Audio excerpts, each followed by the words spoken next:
Chicago Bears. Photo by Stacy Revere. Getty Images. The 2018 season ended in horrific, gut-wrenching fashion for the Chicago Bears. Hosting a playoff game at Soldier Field following an NFC North title and record of 12-4, the Bears fell to the Philadelphia Eagles. Just when it looked as though Mitchell Trubisky had orchestrated a game-winning drive late in the fourth quarter, the game was lost due to something completely out of his control, a kick. The leg behind that kick, now dubbed the double doink, was the infamous Cody Parkey.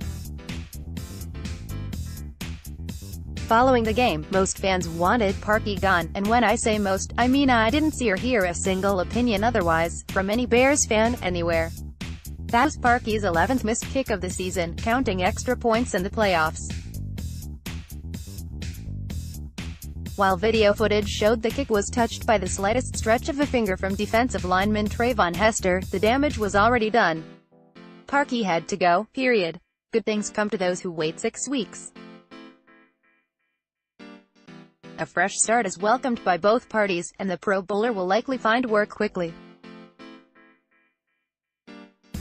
He's still due $3.5 million guaranteed on his 2019 contract. Ian Rapoport, at Rep Sheet. February 22, 2019. March 13 will be the very last day in Chicago for Parkey, who will officially be released. It was a move everyone saw coming, even though the Bears eat a chunk of change in doing so. General manager Ryan Pace knows this team's window to win is now, and letting it all slip away due to the kicking game would be foolish. Pace isn't taking any chances. With Parkey set to leave town, now, who could come in and replace him? Lots of fans would love to see Robbie Gould back in the Navy and Orange, me included. But the Bears will have options in the upcoming 2019 NFL Draft as well. Let's take a look at just a few of the notable names in this year's class. Page 2. Chicago Bears. Photo by Harry Howe. Getty Images. One of the intriguing prospects in this year's kicking class comes from close by Hollis Hall. Senior Austin Seibert out of the University of Oklahoma is originally from Belleville, Illinois, and coming to the Bears would essentially bring him home. First of all, for those unfamiliar with this year's prospects, I will mention that Seibert is nowhere near the cleanest of them.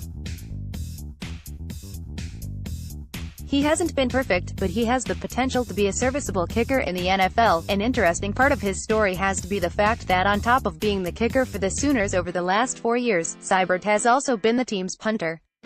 It's not very often you see a guy who can do both aspects of the kicking game and do them well. Over his 4-year collegiate career, Seibert has connected on 25 of 27 field goals inside of 30 yards. He's been nearly automatic from that range. The question marks start to come, however, when he gets outside of that yardage. From 30 to 39 yards, Seibert was 28 of 34 in 4 seasons. Anything 40 yards and above, Seibert went 10 of 18. That's not excellent by any means, but he very likely could end up being an undrafted free agent pickup for Chicago. At that point, he's well worth signing. Page 3. Use your arrows to browse Chicago Bears. Photo by Matthew Stockman. Getty Images. One of my favorite kicking prospects in this entire draft class can also kick in colder weather. That's a plus, right? I'd say so. Matt Gay, a senior out of Utah, has quite the leg. But let's start small. In 2 seasons with Utah, Gay is a perfect 85 out of 85 on extra points. Sure, go ahead and give me the part about how extra points are easier in college. That's fine. But repetition is repetition, and he's nailed it from that distance. How about anything inside 40 yards? Easy. Gay went a combined 37 of 38 anywhere inside that yardage in 2 seasons with Utah. He was darn near perfect there.